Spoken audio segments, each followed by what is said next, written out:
kabar kalian hari ini? Semoga selalu dalam keadaan sehat dan tetap semangat ya belajarnya. Perkenalkan, nama kakak Niketut Alitsa Fitri dengan NIM 20110310445.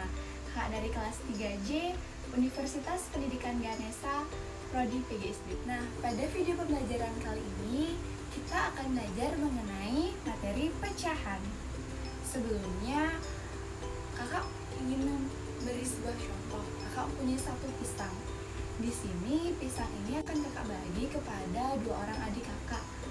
Nah, ketika kakak membagi, kakak akan membaginya sama rata atau sama besar dan sama panjangnya. Kakak akan membagi tengah-tengahnya menjadi. Nah, dua pisang ini sudah kakak bagi menjadi dua. Satu pisang ini dinamakan apa? Satu pisang ini dinamakan satu bagian dari keseluruhan pisang, yaitu satu dari dua pisang yang ada. Karena setelah dibagi, maka satu pisang ini kita bisa sebutkan setengah atau 1/2. Bisa kita sebut satu pisang ini merupakan satu bagian dari dua pisang yang ada, atau satu bagian dari keseluruhan pisang. Nah, penjelasan tadi kita sebut dengan pecahan. Apa itu pecahan? Pecahan merupakan dua bilangan yang terdiri dari pembilang dan penyebut. Contohnya yaitu 1/2. 1 merupakan pembilang.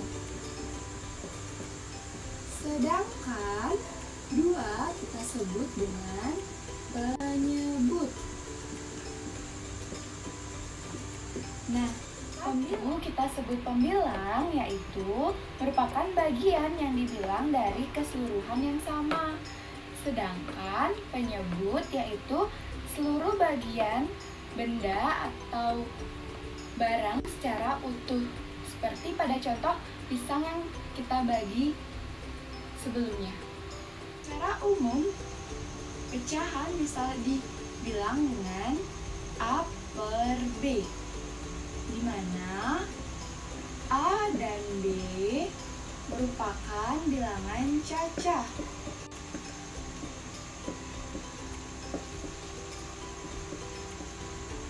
Namun, B tidak sama dengan 0. Baik, contoh. Seperti contoh 2/3 dan 8/0. 2/3 kita sebut dengan atau merupakan bilangan pecahan. Mengapa? Karena bilangan 3 atau yang diupamakan dengan B tidak merupakan bilangan yang tidak sama dengan 0. Karena pada contoh yang kedua yaitu 8/0 tidak merupakan bilangan pecahan karena penyebutnya merupakan bilangan 0 atau B sama dengan 0. Sedangkan pada konsep bilangan pecahan di mana A dan B merupakan bilangan cacah, namun B tidak sama dengan 0, maka dalam contoh di sini yang merupakan bilangan pecahan hanyalah 2/3. Nah, kakak di sini mempunyai contoh di mana ada sebuah lingkaran, kakak bagi menjadi 4 bagian dan hitunglah berapa bagian yang diarsir. Berapa ya? Benar sekali, jawabannya kita hitung bareng-bareng ya. Yang diarsir 1, 2, 3. Maka di sini 3. Sedangkan penyebutnya yaitu keseluruhannya, maka kita hitung bersama-sama 1, 2, 3, 4. Jadi daerah yang diarsir itu 3/4. 3 merupakan pembilang dan 4 merupakan penyebutnya. Berapakah daerah yang tidak diarsir? Maka kita lihat di gambar, daerah yang tidak diarsir yaitu 1. Jadi 1 merupakan pembilang, 1 1 merupakan pembilang, dan berapakah penyebutnya? Keseluruhan yaitu penyebut, yaitu 1, 2, 3, 4. 4 merupakan penyebut. Jadi kita akan belajar mengenai jenis-jenis pecahan. Jadi yang pertama, jenis-jenis pecahan yang pertama yaitu pecahan biasa. Pecahan biasa merupakan bilangan yang terdiri dari pembilang dan penyebut. Contohnya 3/5. 3 merupakan pembilang, sedangkan 5 merupakan penyebut. Nah, jenis yang kedua yaitu pecahan ekuivalen, di mana pecahan ekuivalen bila kita mengalihkan pembilang dan penyebut dengan angka yang sama, maka akan menghasilkan pecahan yang ekuivalen. Seperti contoh 4/6. Kita kalikan 2.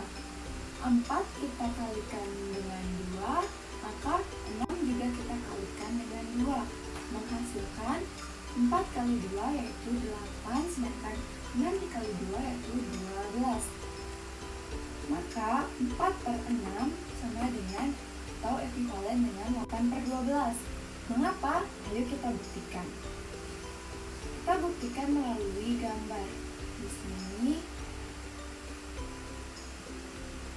kita akan buktikan melalui gambar di papan, yaitu di sini terdapat 6 kotak, 1, 2, 3, 4, 5, 6 kotak yang melambangkan 6 atau penyebutnya. Sedangkan 4 yang diarsir yang melambangkan 4 pembilangnya, 1, 2, 3, 4. Sekarang dari gambar ini akan kakak kali 2 atau dapat kita bagi 2 di setiap kotaknya. Kita bagi 2, bagi 2, bagi 2, bagi 2, kita bagi. Kita hitung seluruh kotak ini berapakah jumlahnya? 1, 2, 3, 4, 5, 6, 7, 8, 9, 10, 11, 12. Nah, jadi keseluruhan kotak totalnya ada 12.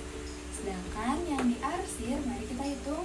1, 2, 3, 4, 5, 6, 7, 8. Jadi total kotak yang diarsir yaitu 8. Maka 4/6 bisa kita sebut atau 4/6 merupakan ekuivalen dari 8/12. Nah, selain kita kali, cara selanjutnya kita bisa membaginya dengan 2. Kita bagi 2. 6 juga kita bagi 2. Maka 4 dibagi 2 menghasilkan 2. 6 dibagi 2 menghasilkan 3. Kita buktikan melalui gambar seperti. Nah, selanjutnya kita akan membuktikannya apakah benar 4/6 ekuivalen dengan 2/3 melalui cara atau melalui gambar seperti ini, di mana 3 merupakan keseluruhannya, yaitu ada 3 kotak, sedangkan 2 yang diarsir merupakan pembilangnya. Jadi kita bagi kotak, jadi kita bagi 2 seperti contoh yang tadi, kita bagi 2. Maka kita temukan total keseluruhan kotak yaitu 1, 2, 3, 4, 5, 6. Total keseluruhan kotak ada 6. Dan kita hitung berapa kotak yang diarsir. 1, 2, 3, 4.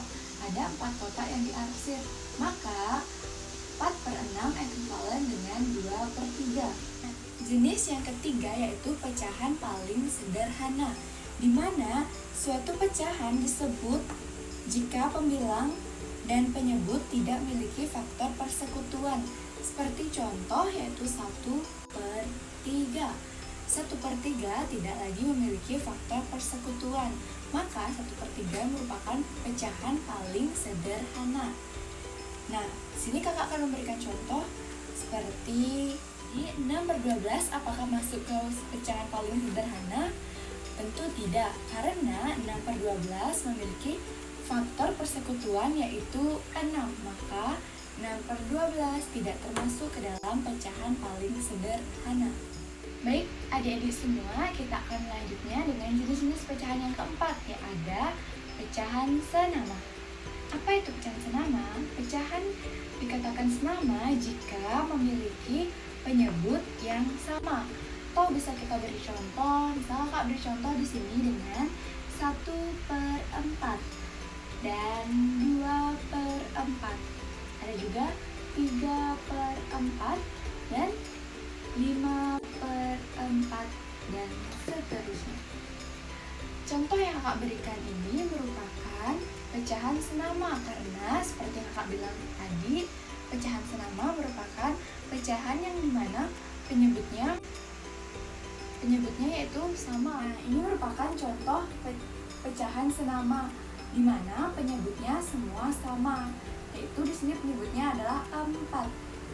Maka 1/4, 2/4, 3/4, dan 5/4 merupakan pecahan senama. Nah, adik-adik, selanjutnya dari jenis-jenis pecahan yang kelima ada pecahan campuran, di mana pecahan campuran merupakan pembilangnya lebih besar daripada penyebut. Kakak beri contoh yang pertama yaitu 10/6. 10 merupakan pembilang sedangkan 6 merupakan penyebut. Nah, di sini kita bagi 10 dibagi 6. Yang paling mendekati yaitu 1, di mana hasilnya 6. 10 dibagi 6 hasilnya 1, yang paling mendekati dengan sisanya 4, dengan sisa 4, dengan sisa 4.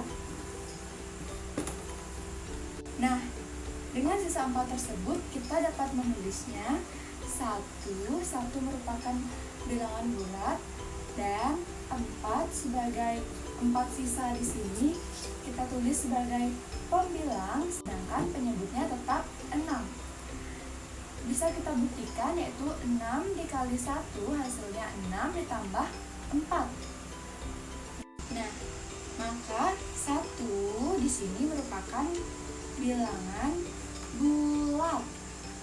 Sedangkan 4/6 di sini merupakan pecahan, di mana 4 kita hasilkan dari sisa pembagian yaitu sisa 4. Jadi, jika kita sederhanakan akan menghasilkan bagian bilangan bulat dan pecahan. Bilangan bulat serta pecahan. Nah, adik-adik, ini merupakan jenis-jenis pecahan yang terakhir, yaitu yang ke-6 merupakan pecahan desimal. Kita akan belajar mengenai pecahan desimal, di mana pecahan desimal merupakan pecahan biasa jika penyebutnya berpangkat 10. Contoh, di sini kakak memberi contoh 7/10. 7/10 jika kita ubah menjadi pecahan desimal yaitu 0,7. Mengapa 0,7? Karena 7 dibagi 10 menghasilkan 0,7. Baik, kakak berikan pembagiannya yaitu 7 dibagi dengan 10. 10 pembagian susun ya. 10 dikali berapa hasil 7 yaitu 0. 0 kali 10 0 kurang 7. 7 kita tambah 0 maka di sini hasilnya koma. 10 70 ya 7 kali 10 hasilnya 70. Maka 7 dibagi 10 menghasilkan 0,7. Atau jika dalam pecahan desimal bisa kita buatkan langsung menjadi 0,7. Sekian penjelasan dari kakak mengenai pecahan serta jenis-jenis pecahan. Semoga bermanfaat dan dapat membantu adik-adik belajar di rumah. Tetap semangat ya, jangan mudah menyerah. Dan kakak minta maaf jika terdapat kesalahan serta kekurangan materi dalam menyampaikan pembelajaran tadi atau pembelajaran sebelumnya. Kita akan berjumpa lagi dalam video pembelajaran selanjutnya. Sampai jumpa!